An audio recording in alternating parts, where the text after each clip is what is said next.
I'm going to say a few more things about emotions. Emotions are obviously very important.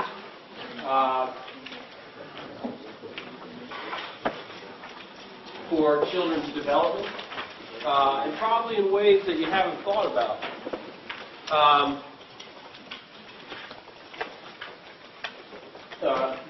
Of course, you've heard things like 95% of communication is nonverbal.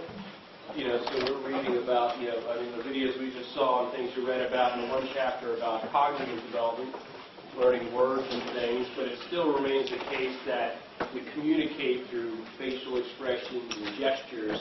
Our meaning a lot of times, even before we said anything, we kind of get a sense of what people are going to communicate to us often.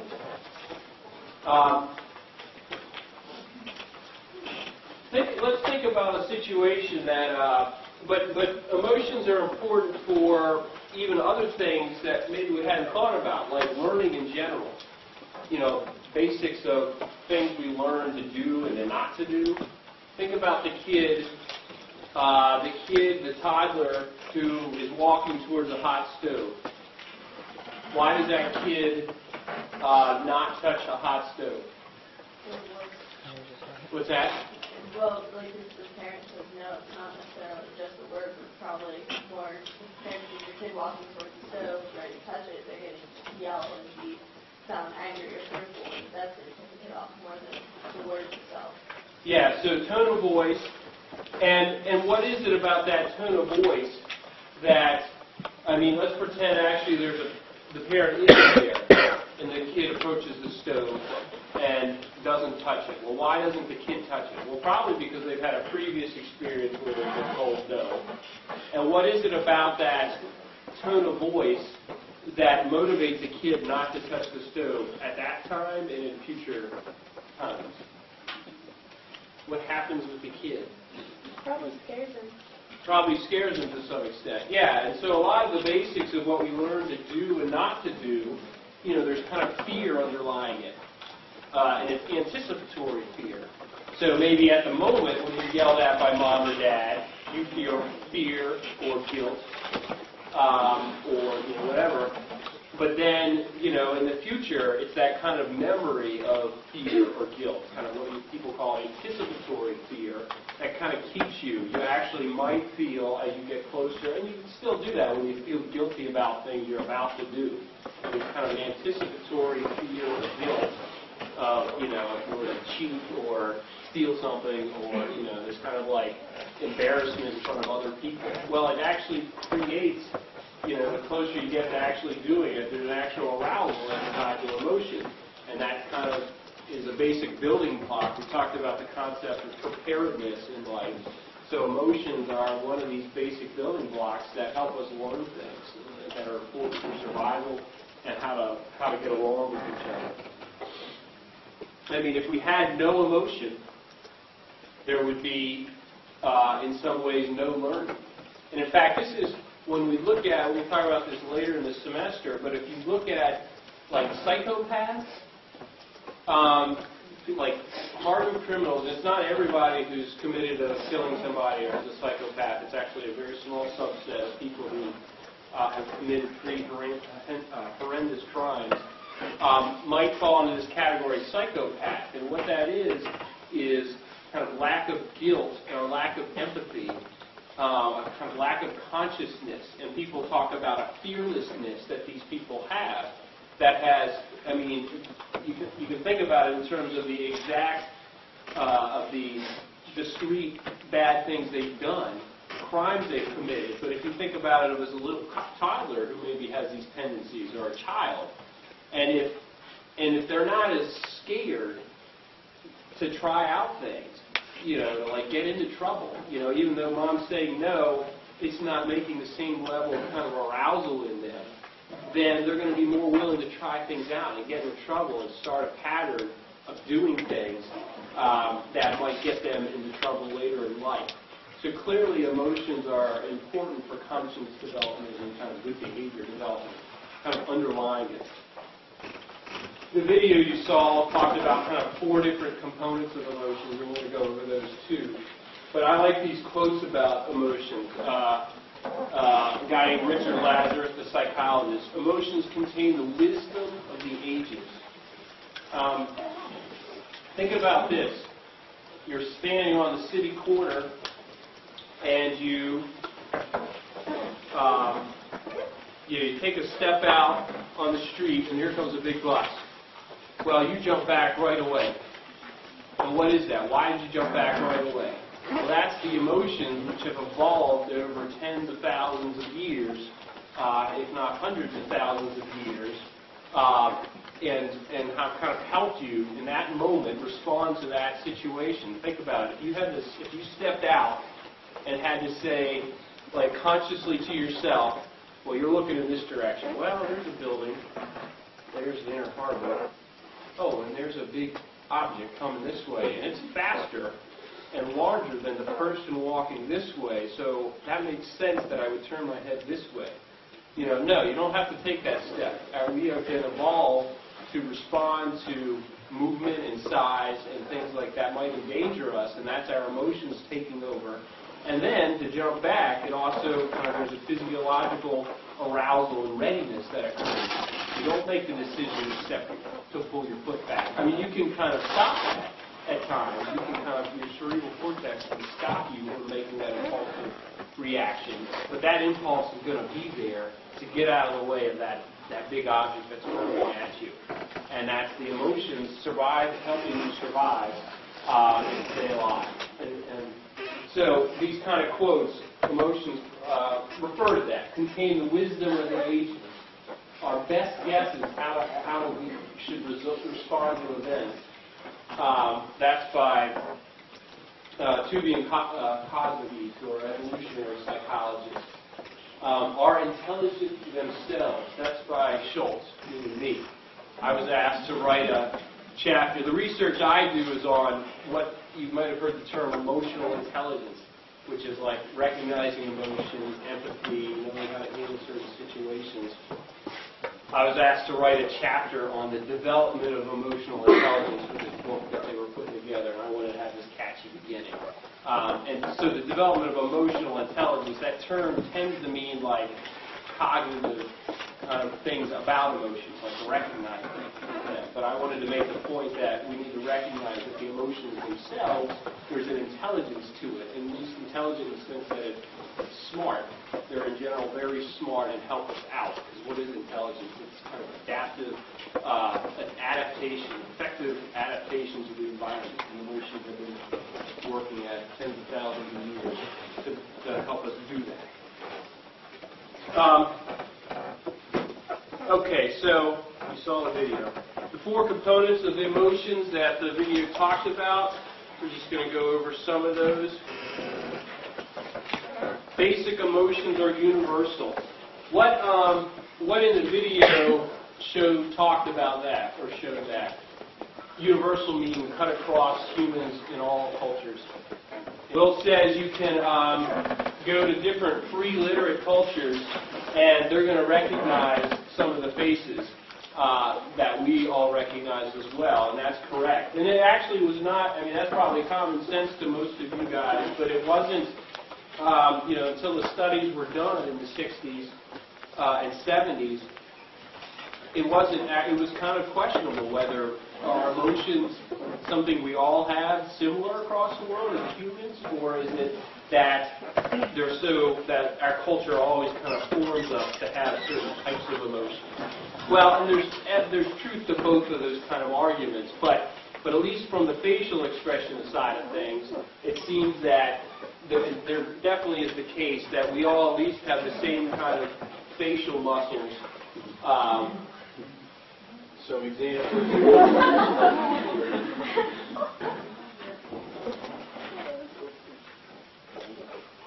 These are actually the blue ones at least are ones that I use. I was saying I've done research looking at how much does kind of emotion knowledge or emotional intelligence means for kids getting along with other kids and not getting in a fight and things like that. So the blue ones are photographs I use in a little assessment procedure to look at this kind of thing.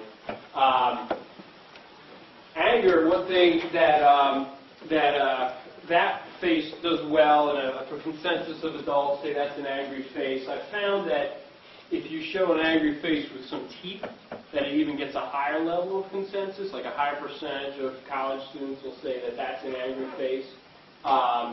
And that might be, there might be some evolutionary basis to that. So, and it's not that facial expressions are clearly universal across species. Like if you look at anybody look at like chimps and gorillas, they have kind of different. Sometimes what looks like a smile is actually not a smile from a chimp or a gorilla. So you got to be careful of that if you're moving. Happiness.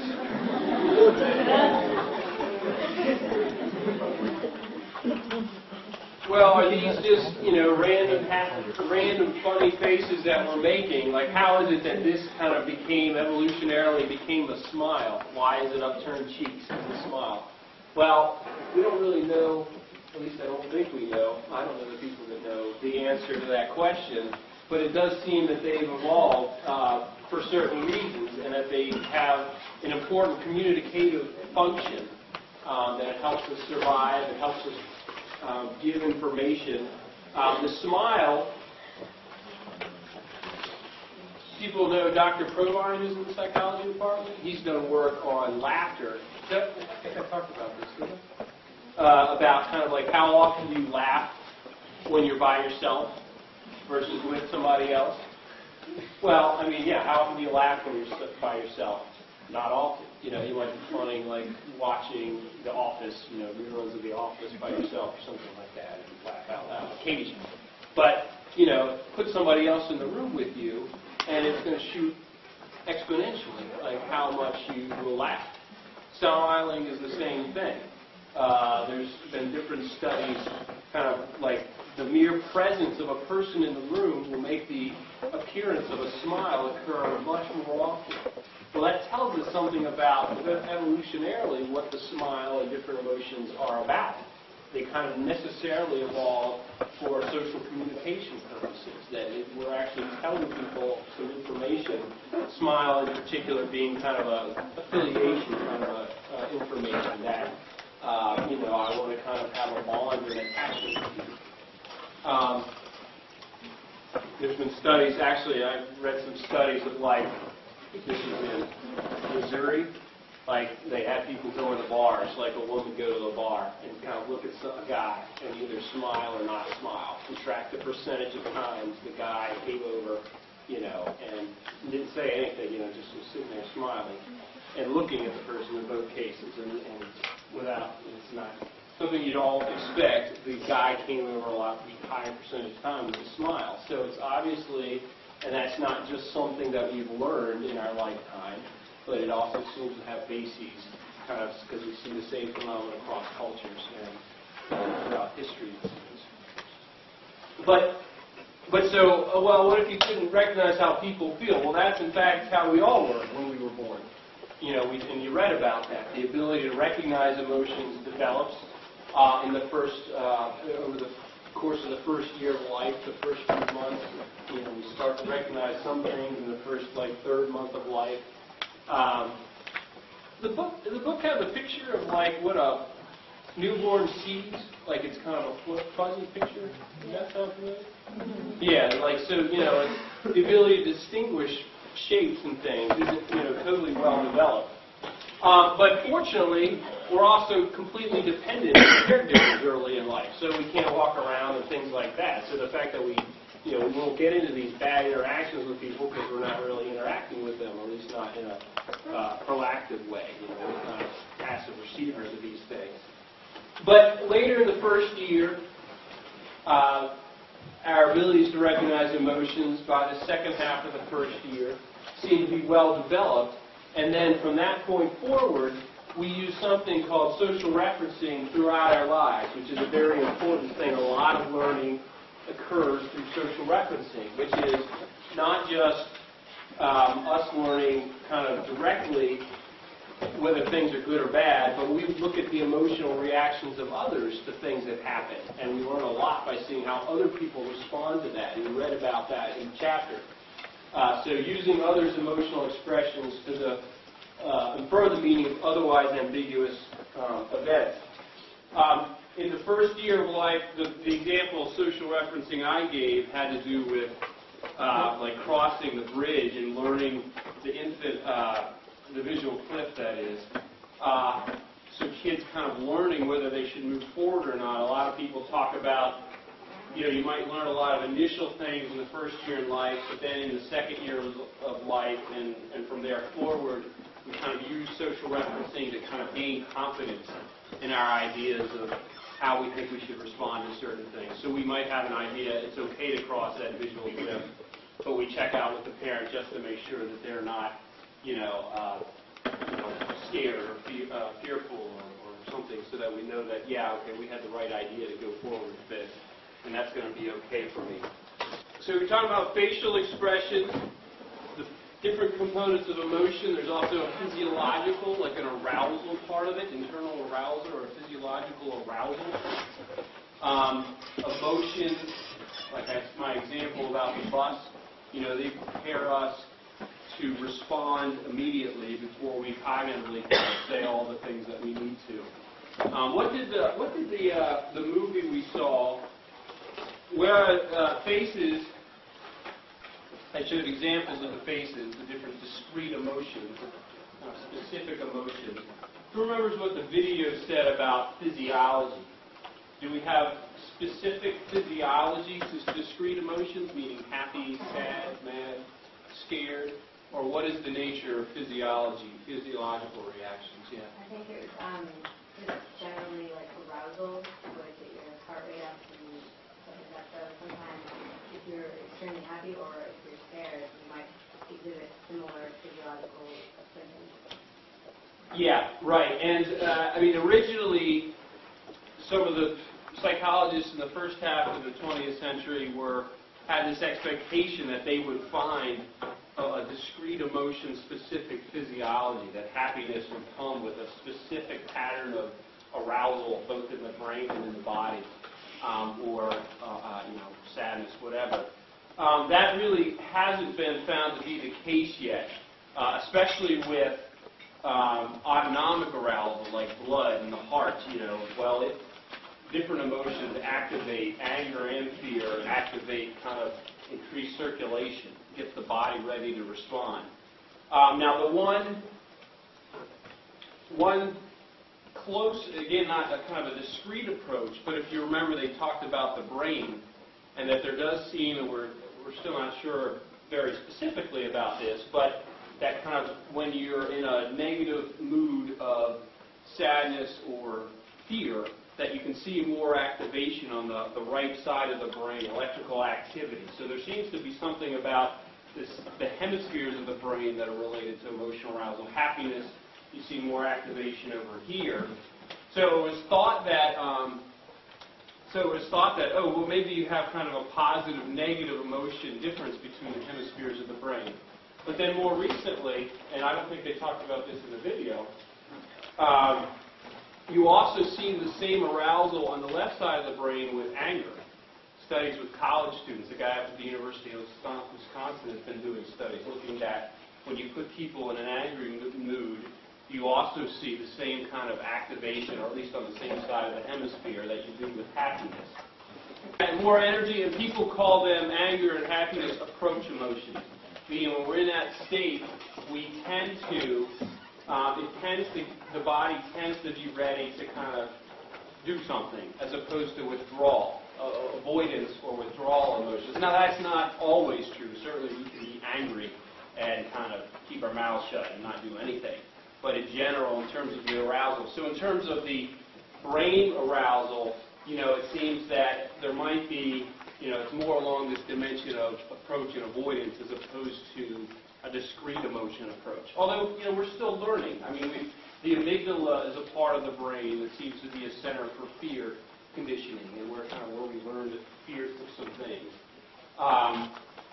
And anger has also been associated with the amygdala, but we haven't found parts of the brain that are quite as specific for other things like sadness as the amygdala is for fear. So we're still learning about that. Well, this physiological arousal, whether it's discrete or kind of more dimensional, in terms of how it maps onto emotion, prepares us to respond and has survival characteristics for us. So, you think of our ancestors in fear. You walk towards a cliff and all of a sudden you're scared. And so that kind of arousal and the kind of telling your body is telling you that there's something to pay attention to here. There's a big drop off. You kind of saw the image of looking over the cliff. The body is there's an arousal that's telling your body you got to pay attention to something out there. Or with anger, blood rushing to your limbs more, your legs and your arms, getting ready, pumping blood to get ready, your muscles ready to respond quickly. Obviously, like I said, blood to the muscles, we were ready to respond strongly. What do you guys think about, so I'm talking about evolutionary reasons why the emotions help us. Do we need emotions today? Or in the same way? Are they just for survival, like the human species surviving from one generation to the next, or our own survival? Is that all it is? And do we even need that anymore? Like with the way society has changed? Or might there be ways that emotions actually help us adapt? Are they just for survival, or do they do more than that for us? Do they make life better somehow in terms of how we survive? What would life be like if we didn't have our emotions? Thoughts on that? Or maybe even specific emotions we didn't have. Are there certain emotions we wish we didn't have? I'm sorry, your name again? Bridget. Bridget says that, maybe jealousy, helps motivate achievement in ways, in times. I would argue the same thing, that in fact, the prototype of jealousy that a lot of evolutionary psychologists talk about is like mates, like a woman who is jealous, when she sees her man talking to somebody else. And that jealousy then, motivates behaviors to kind of like make sure he's your man. And that's, certainly we can think of examples where that leads to bad things. But, when you think of it in a more kind of day-to-day normal way, there's probably ways that motivates good things. More attention to your man, or more whatever, talking to your man, or whatever it takes to make sure that he's your man. Right, so we might think of it in terms of, even if we wanted to get rid of anger within ourselves, in terms of between us, like the parent's anger helps the kid know, I got to pay attention to what's going on right now because I crossed some sort of line. But also just like jealousy, that it's easy to think of reasons, times when anger is it leads us to bad things or leads other people to bad things, say things, do things that we wouldn't like. But yet at the same time, psychologists talk about, kind of related situation, toddlers. One kid takes the other kid's truck. Well, the first kid feels angry about that. And what's that kid going to do then? Well, it's that emotion of anger. They feel the anger that tells them that there's a problem. And then they have to figure out what they're going to do. And so a lot of psychologists talk about how anger, helps develop problem solving in kids.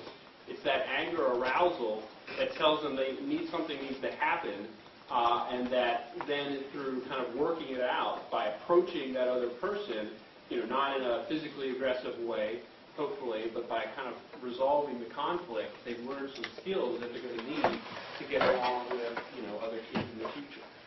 So that there's ways kind of in the day-to-day experience of anger, not full-blown rage, but kind of the frustration and anger that we feel throughout the day that kind of motivates us to learn things and to do the kind of things that are helpful and adapt. And along with that, like I said before, I think when you said you feel frustrated, frustration is, in my mind, and in a lot of psychologists' minds, kind of on a continuum of what you would call angry, which is, in early toddlerhood, 2, 3 years of age, we start learning display rules for what we're allowed to express and not express. You know, because the expression of certain emotions kind of are molded from early in life. Frustration, certainly is different than a kid who has a temper tantrum, but yet still has. I think that's a good example of being cut off in a car. Anyway, my guess is that the frustration you feel, you would probably see the same kind of arousal, maybe not as intense, as studies that look at anger.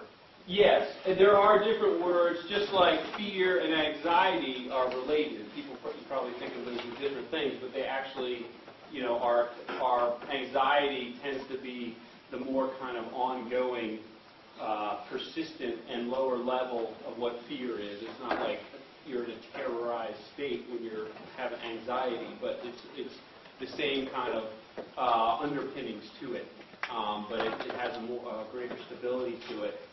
Different emotions are like that. There's different categories of emotions. When I say discrete emotions of like happiness, sad, fear, anger are kind of labels that people have used to describe these categories.